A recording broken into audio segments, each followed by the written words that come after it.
ஒருமுறை என்னை மன்னித்து விடுங்கள். என் கையை பிடி.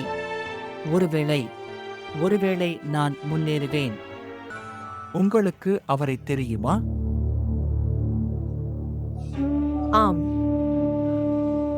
எனக்கு அவரை தெரியும். அவர் ஒரு மனிதர், தன் ஆண்மையில் எதையும் செய்யக்கூடியவர்.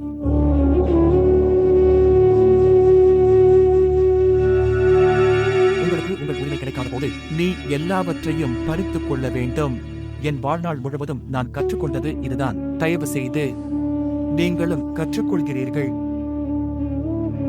என்னை மன்னித்து விடு சாரா.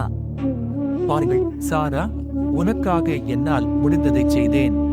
இதுதான் உங்கள் காதல். நான் அதை உங்கள் முன் கொண்டு வந்துள்ளேன். இப்போது நீங்கள் விரும்பினால் அதை நிராகரிக்கலாம். நீங்கள் விரும்பினால் நீங்கள் அதை ஏற்றுக்கொள்ளலாம். இவையெல்லாம் உங்கள் விருப்பத்தை பொறுத்தது. அன்பு என்பது தர்மம் போன்றது அல்ல. அது ஒரு உணர்வை போல இருக்க வேண்டும். இதயத்தின் உறவுகள் வலுக்கட்டாயமாக உருவாக்கப்படவில்லை. என்னை மன்னித்து விடு சாரா. நான் உண்மையிலேயே ஒரு கெட்ட நபர். எனக்கு தெரியாது நான் எத்தனை பெண்களிடம் சரசமாடி இருக்கிறேன். நான் உன்னிடம் எத்தனை முறை போய் சொல்லியிருக்கிறேன்.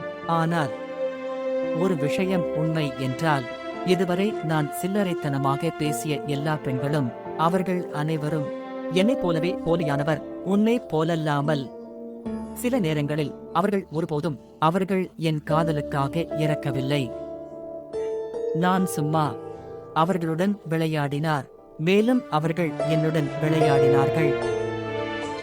நான் ஒருவேளை உன்னை திருமணம் செய்து கொண்டதே இல்லை. ஆனால் இப்போது காரில் சலார் மற்றும் ஹயாவின் வார்த்தைகளை கேட்டேன். அந்த மரியாதையை நான் உணர்ந்தேன். இது ஒரு பெரிய விஷயம். இதில் கடவுள் தனது சொந்த மகள்களையும் மருமகள்களையும் உருவாக்குகிறான். அவர்களை ஏமாற்றுவதன் மூலம் எங்களை உணரச் செய்யுங்கள். நான் ஒருவேளை ஒரு நல்ல பெண்ணுக்கு தகுதியில்லை, உங்களைப் போலவே. ஆனால் சாரா, ஒரு காலத்தில் ஒருமுறை என்னை மன்னித்து விடுங்கள். என் கையை பிடி. ஒருவேளை ஒருவேளை நான் முன்னேறுவேன். துக்கத்திலிருந்து காப்பாற்றப்பட்டார். நான் உன்னை திருமணம் செய்ய விரும்புகிறேன். நான் உன்னை ஏற்க விரும்புகிறேன்.